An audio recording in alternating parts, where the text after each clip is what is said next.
Hey everybody, Gonson on the cover. Today is Saturday, November 24th, 2018, and I've got another Blue Zero Hero story. Once again, only this time, instead of attacking us, they're victimizing one of their own gang members, or potential gang member.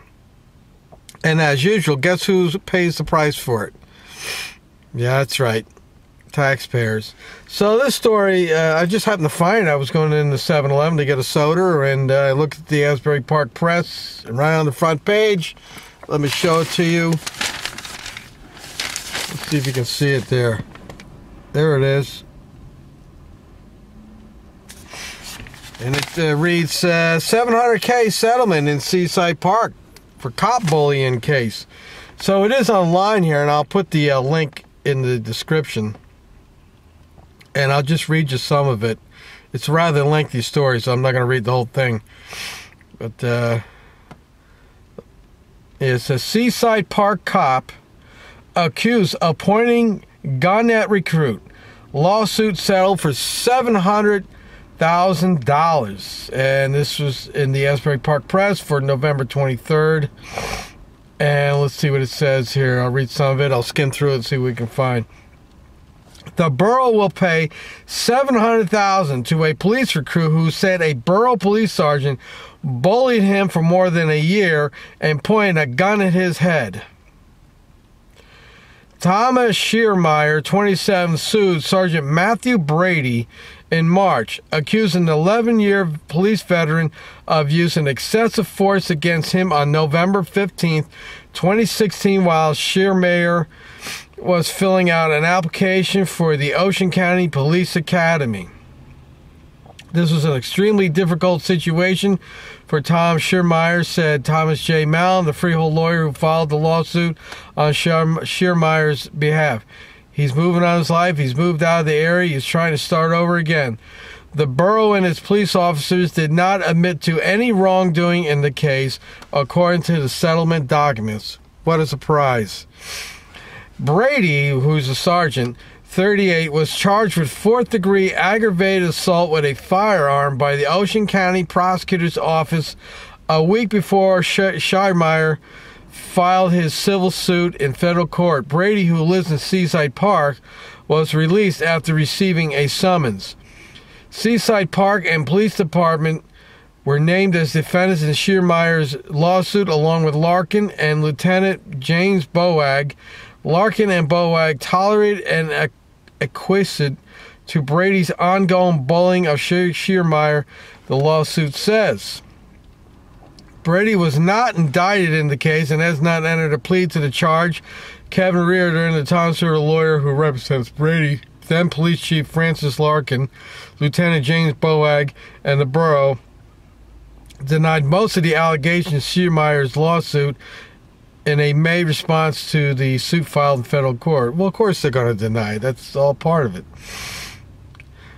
Reardon's response to Shearmeyer's allegation that Brady pointed a gun at him said there is insufficient knowledge and information, despite reasonable inquiry, to either admit or deny the allegations.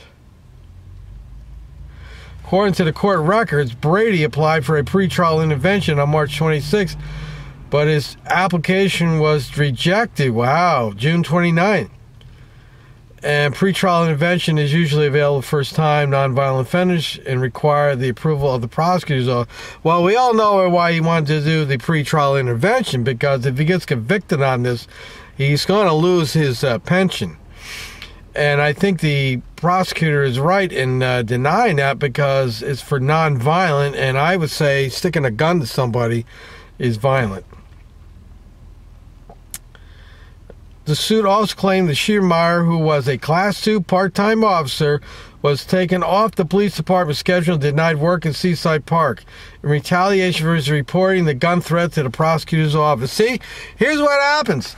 You know, a good officer, this Shearmeyer might be a good officer, and he tries to do the right thing, and what happens?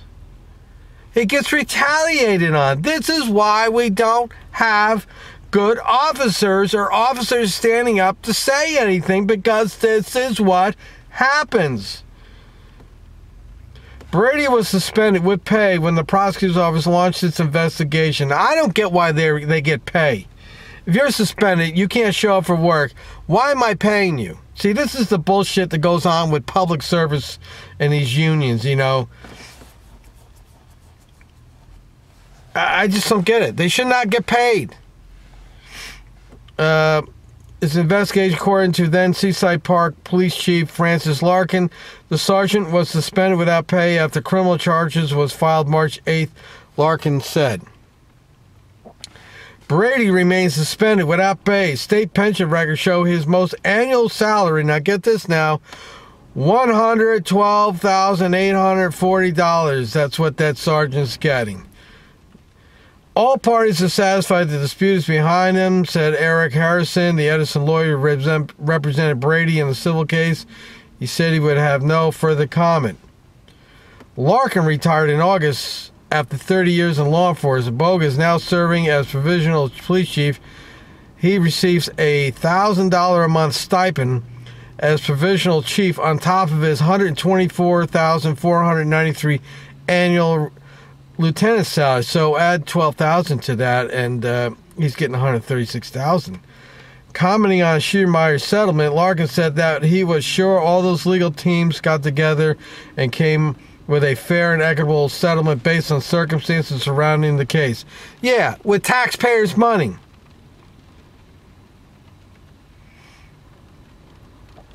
Let's see if there's anything else here we can put. Schiermeier's lawsuit sought compensation for pain and suffering, permanent psychological injury, and lost wages related to various incidents in which Schiermeier claimed he was bullied by Brady. And here's what it said happened here. Schiermeier went to a meeting room in the fire department next to police headquarters on November 16, 2016. As he was filling out the application, Brady, who was on duty at the time, pulled out his gun and pressed the barrel against Schiermeier's left temple. The lawsuit states that Schiermeier feared for his life at that moment. Brady said, "Spell one more something word wrong," using obscenity. Brady then slowly pulled the gun away from Schiermeier's temple, put it away, and said it was unloaded, according to the lawsuit. Schiermeier, who the suit states was in total shock after the incident, did not say anything. He finished filling out the application form and left. Mallon says Schiermeier did not report the gun incident because he feared it would jeopardize his chances to attend the police academy and become a police officer. Well, I think that's probably 100% right. Immediately after the gun incident in December 2016, Schiermeier attended the police department's holiday party, which was held at the Triborough First Aid Squad. According to court documents, Brady ordered the special officers to not leave until all the mixed drink alcoholic beverages were finished. According to court papers, Brady then did 2 keg stands, performing a handstand on a keg of beer while drinking, while Lieutenant James Bogue did 3. While Brady was doing the keg stands, all the special officers chanted, "Brady, Brady, Brady." Afterward, according to the complaint, Brady grabbed Schiermeier by the throat, pushed him against the couch, and screamed, "Don't ever say my name again." Schiermeier attended the Ocean County Police Academy and graduated on May 16, 2017. He returned to Seaside Park as a Class 2 special officer. Now, get how much he's getting paid here. I mean, this is why they like to get these Class 2s in the summertime. He was getting paid $9.44 an hour. Now, for those of you who don't know much about Seaside Park, it's that's where MTV Shore, what do you call that, took place. It's a big summer retreat, and there's a lot of ticketing going on down there in the summer, and that's what they use those Class 2s for. So for $9.44, they send these youngsters out, and they're generating a lot of money for the town. Class 2 officers are allowed to carry guns while on duty and can perform the same duties as full-time officers. And let's see what else. So it just goes on and on, more allegations. And it just sounds to me that this Sergeant Brady is a jerk, okay? He's just a jerk. He's a bully. And we see this time and time again with the police, that there's bullies. There's so many bullies in this organization. But the police never want to talk about it. They're always very quick to tell us what we need to do, how we should act, and how we should be as citizens, and don't do this and don't do that. They're always quick to tell us, but we never hear them talk about the bullies in their communities. They never say a damn word about the bullshit that their bullies or bad cops do. And the good cops, they're held hostage. They're afraid for their jobs. They're afraid to say anything. When they do say something, and I've reported stories on this on the other channel, what happens to them. And this class 2 is a good example of this. Is probably a good kid, wants to be a good cop, and this is how he gets treated. He's got some jerk sergeant there, Matthew Brady's name, picking on this guy nonstop, and the guy's putting up with the crap, and Schiermeier probably should have knocked Brady on his ass and kicked his ass and knocked him out good. But, the guy wants his job. He wants to be a cop, wants to try to do the right thing, and this is what happens to him. It's just disgusting what goes on with these police. It's just like, I keep wanting to say there's good police out there. I've met a few of them. But unfortunately, it's just so many gazillion of these stories on there. You go on YouTube, you type in cop assaults, boom, all these stories come up. Cop beats man up, boom, all these stories come up. It's like a gazillion gosh darn stories out there of cops beating people up, bullying people, hurting people, lying, stealing, cheating, domestic violence, sexual violence. It's like, when are you police? And I'm going to point to, look, right you police here, right in the eye, you police out there, you police community. When are you going to do something about it? When are you going to acknowledge you got a problem in your community? Don't come back and say, oh, Gunnison, you're bashing the police again. Now, F you, I'm not bashing anybody. I'm reading the story. And this is the story right here. And it's just a typical story of what you hear about these blue zero heroes. You got a young kid out there who wants to be a good cop. He tries to do the right thing and reports it to the prosecutor's office, and he gets hammered for reporting it to the prosecutor's office. And I know a similar story that happened over in Tinton Falls, where we had 2 cops.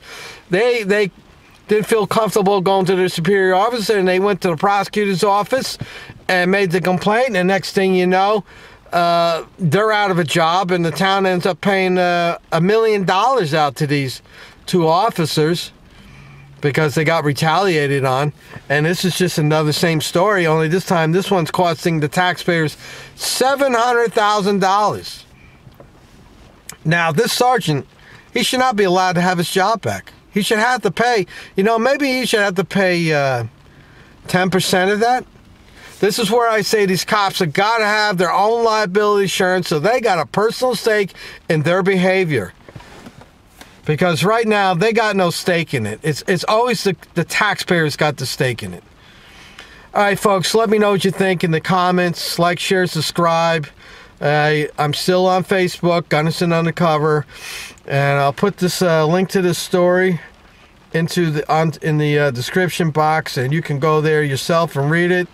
It is it is kind of lengthy, so I don't know if that's going to show up there. It's too bright. It's a little lengthy, so I don't want to get into the whole story here on the video.